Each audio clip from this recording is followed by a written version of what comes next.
In this video, I'm going to share with you my top 5 lessons from the best book on becoming a millionaire, possibly to ever exist. I know that's a subjective opinion, but this one is the most data rigorous and long-lasting book. It was written quite a while ago, but people still talk about it, and it's called The Millionaire Next Door. So let's get into it, and if you stay until the end, I'll do a brief review about what I liked and didn't like about the book. So number one, the first lesson I learned, and by the way, they studied thousands of millionaires, surveyed them.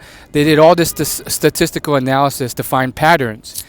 And what they found is that the highest net worth individuals live below their means. Now, this may seem like common sense to some people, but you'd be surprised how many people, most people, don't understand it. Now, let me explain. First off, they were measuring and looking for high net worth individuals, which is different from high earners. What they actually found, and it was shocking, was there's a lot of people who are high earners but also high spenders.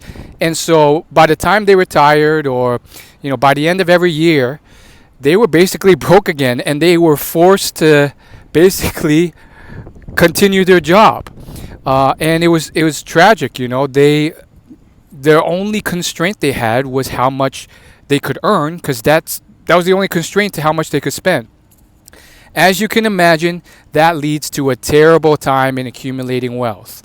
And it seems obvious, but man, oh man, do I see a ton of YouTubers and young people who just fall for the same trap every single year. Just this year, I stumbled across this new YouTuber, new to me, Jomatech, had over 1 million subscribers, was making like something ridiculous, like $250,000 a year as a software engineer. He did a video showing how he spent his money every year. Oh man, it was tragic. He spent all of it on luxuries. Thousands of dollars on concert tickets, Ubers, electronics. He had like 3 phones. And the strangest part was he was like backwards rationalizing it. He was like, "Oh, I need an Android phone because, in the case that everyone's forced to switch to Android one day, the switching costs would be less." Well, then if the switching cost is so much, then everyone would never switch to Android in the first place. So it was kind of ridiculous, but I think that's one of the traps. When you earn so much, there's that luxury to never really read a personal finance book, and that can get really bad. Tip number 2, invest your money effectively. So a lot of these people who had high net worth, some of them were not always high earners.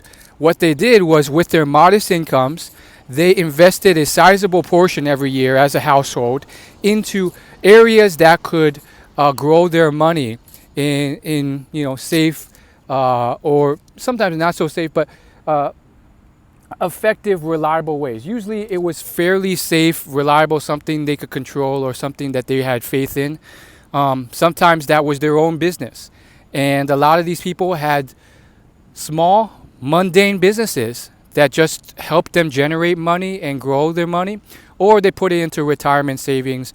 We're talking a low cost, low expense index fund. And in terms of businesses, it was also mundane, which was very surprising. A lot of these high net worth people were business owners of very small businesses that were kind of boring. We're talking, plumbers, accountants, handyman, all these like boring industries. So keep that in mind. You really don't need to go flashy to really make your money. Tip number 3, never spend more than 2 times your household income on a house. This kind of goes back to the whole frugality thing of the first tip. But what they found was a lot of households would spend excessively on everything. Clothes, money, basically all they had or most of what they had. And another huge expense was the house. They had one case study where this guy came to them, the authors, to get advice, and the authors told him what he needed to do, and he wouldn't do it. They told him, you need to spend no more than 2 times your household annual income on a house. and he made about 80,000 a year, but he was unwilling to do it. He ended up purchasing a $250,000 house. Now, all with cash. He put a down payment and he had a mortgage, but he couldn't listen to what the author's advice was. So that's another part of the puzzle. A lot of it's psychology and comfort and all these other things playing against you from just following a simple rule, which is to live below your means. And I think that's part of the danger here. There's many factors that, when I think about, that's why people have so much harder of a time than you think. It's easy, it's enjoyable to spend money on clothes, watches, all this stuff now, and to, think you're such a baller. But 10, 20, 30, 40 years down the line, some people are accumulating these mass fortunes, whereas others are still living paycheck to paycheck, or they just have much smaller savings and they don't know if they'll ever be able to retire, which is rather sad. Now, here we're going to get into some interesting tips because we're getting down into the video and I want to reward the people who stayed for so long. Are you ready for this? So the fourth tip out of the Million Next Door is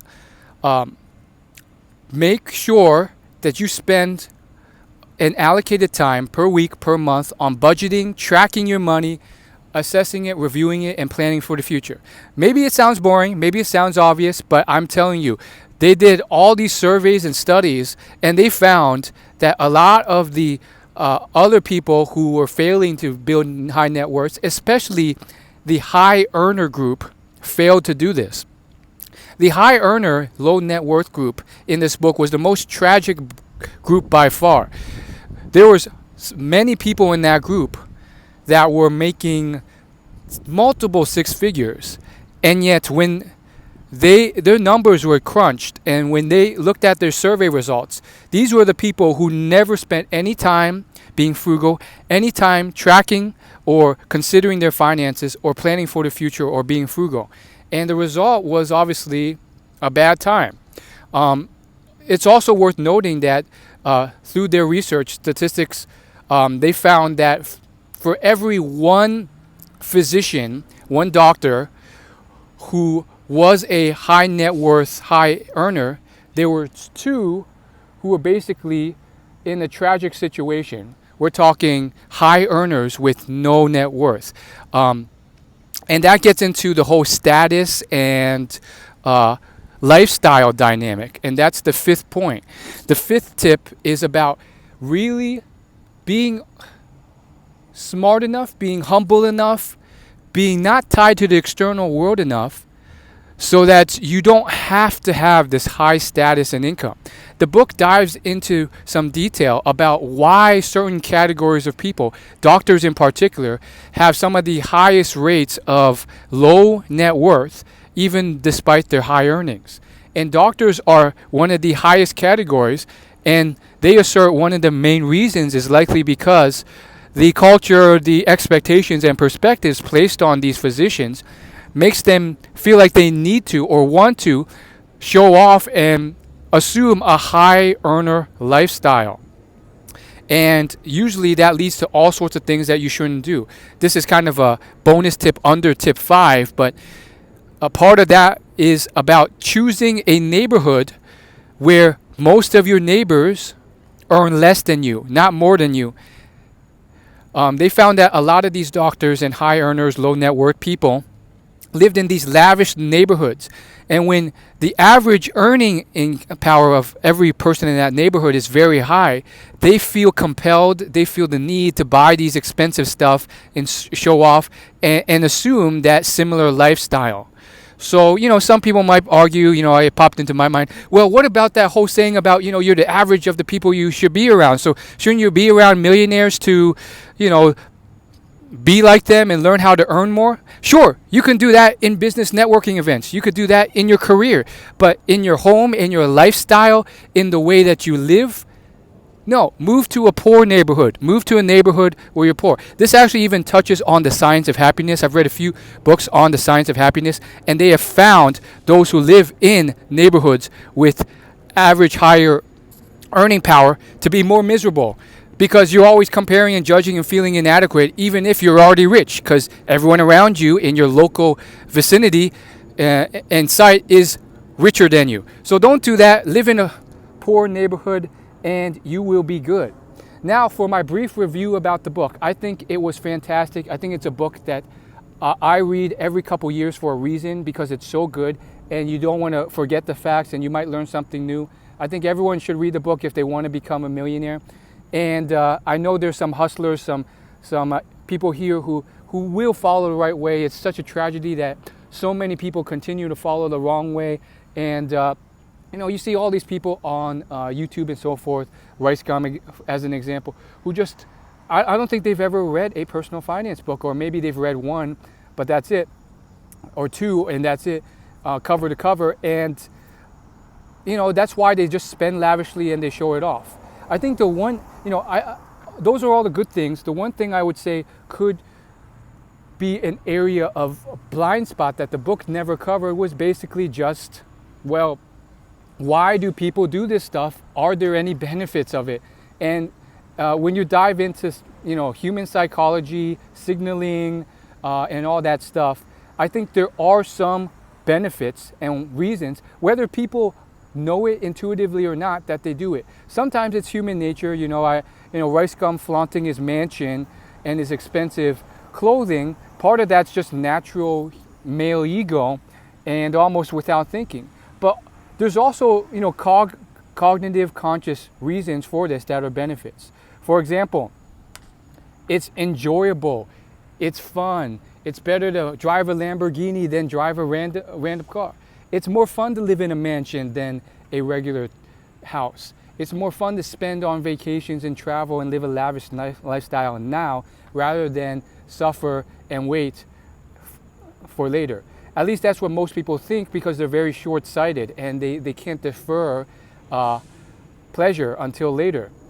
And so there are reasons, cognitive reasons, and signaling reasons. Many people are signaling to others, consciously or unconsciously. It's not just about themselves. They want to signal to everyone around them that they are wealthy, that they are successful, that they are cool.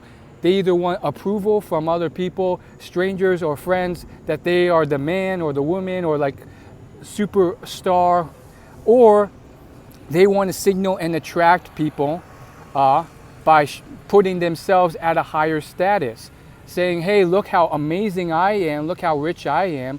Let's see if that attracts women or attracts deals or business, or just people admiring them, or just women, or dating prospects. So I bring that up because you need to factor and balance all of that within your perspective. I personally think it's usually better to suffer now, be smart with your money, save and tuck away and invest a lot of it, live below your means. But to what extent? You should treat yourself now, because you only live once, and you can't just completely suffer to an extreme for the next 20, 30 years. That's no way to live. That's unenjoyable. So there must be some balance in the middle where you can, at least assess all your options and then pick the right one. I think that's the one big thing that some of these YouTubers and young people are missing, which is they're not even assessing, there's also that option of, saving, investing for the future. They're just, I got to spend it all. If you have that knowledge, you can at least assess all the possibilities and say, okay,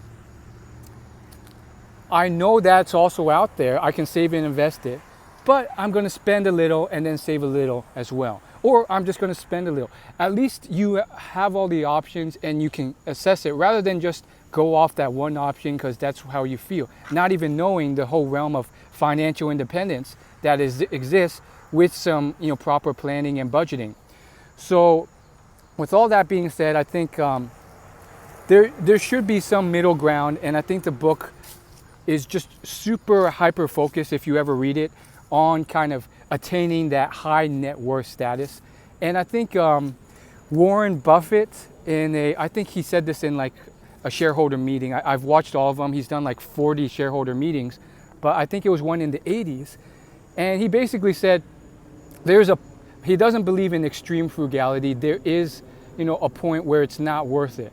For example, he says, you shouldn't be deferring or eliminating a trip to Disney World with your children, their first ever trip to Disney World, so that, 40, 50 years down the line, you have a yacht that you can extend and make it 10 feet longer. So, there really is a trade-off at some point where it's not worth it.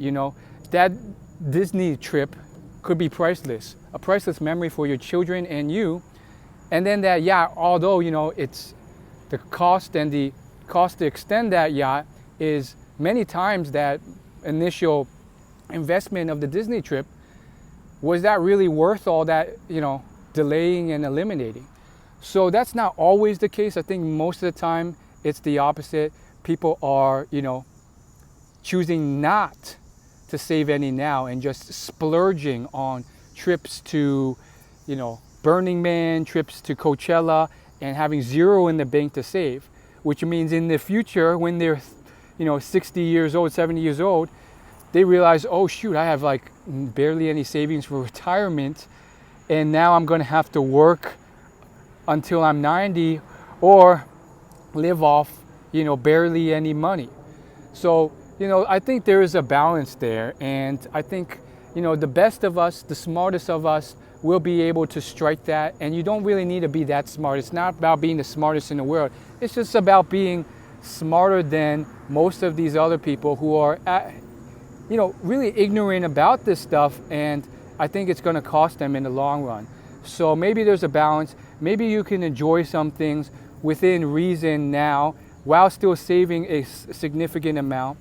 And then, in the future, you could be a millionaire. You could use the power of compound interest and all the stuff covered in personal finance books to really extend your wealth and, have a good time now, have a good time later within reason. Thanks for watching, and see you later. Obviously, if you actually read The Millionaire Next Door, you'll get a lot more understanding about what I'm talking about. I'll try and leave links in the description. Leave a comment. Let me know your thoughts. Let me know if you have any advice for our community. Help each other else out. And I'll see you in financial independence.